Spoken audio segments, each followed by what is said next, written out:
Finally Narendra Modi এখন স্টেজে আছে। হয়তো আবার ক্যামেরা ফোকাস করবে না।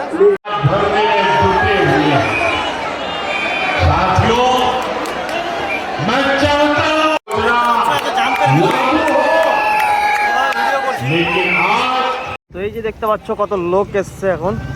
এই যে আমরা আছি এখন শাহপুরে, যেখানে মোদি মানে আসছে। দেখতে পাচ্ছি 95% লোক যাচ্ছে, ঠিক আছে, আর আমরা ভিতরে যাচ্ছি। ওরা বাড়ি যাচ্ছে, আমরা ভিতরে যাচ্ছি। তো দেখা যাক, এখন আমরা যাচ্ছি ভিতরে। তো কেউ বলছে চলে গেছে, কেউ বলছে নাস্তা করছে, কেউ বলছে দেখতে পাই না। তো এরকম চলছে এখন। তো আমরা ভিতরে যাচ্ছি গাইস। তো চলো, আমরা দেখতে পাবো, অবশ্যই তোমরাও দেখতে পাবে। আর যদি আমি দেখতে না পাই তাহলে কিভাবে দেখতে পাবে? তো চলো যাচ্ছি এখন ভিতরে। আমরা এগুলো গেট দিয়ে ঢুকতে হবে।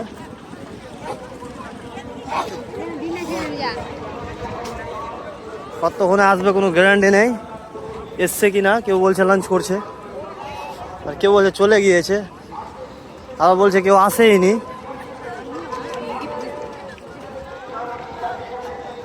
এই যে মোদিকে নিয়ে চলে গেল তুলে।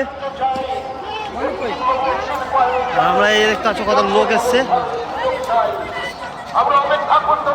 লোক তো আসবেই, যেহেতু দেশের প্রধানমন্ত্রী। আমি তো জীবনেও মানে বিজেপিকে ভোট দেবো না, ঠিক আছে, তবু এসছি আমি এখানে ওকে দেখার জন্য, যে এত জ্বালাচ্ছে, এত হ্যারাসমেন্ট করছে। ওই লোকটাকে একবার দেখে নি।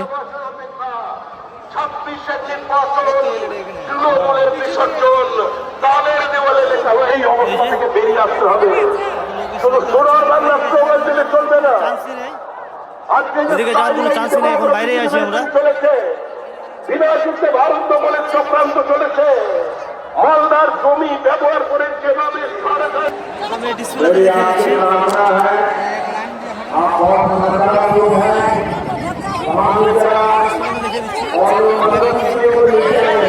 কোথায় আছি আমরা এখন?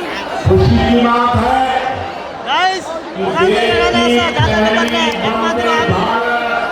আমরা আইলাম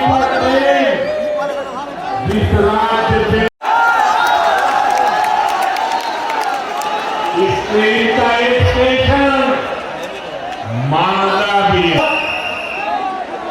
बाकी देश की तरह बंगाल के गरीबों को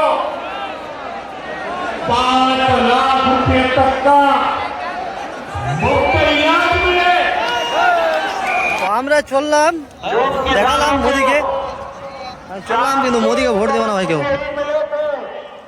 जब एक दिल्ली सरकार में बैठे थे ना, सबकी में बात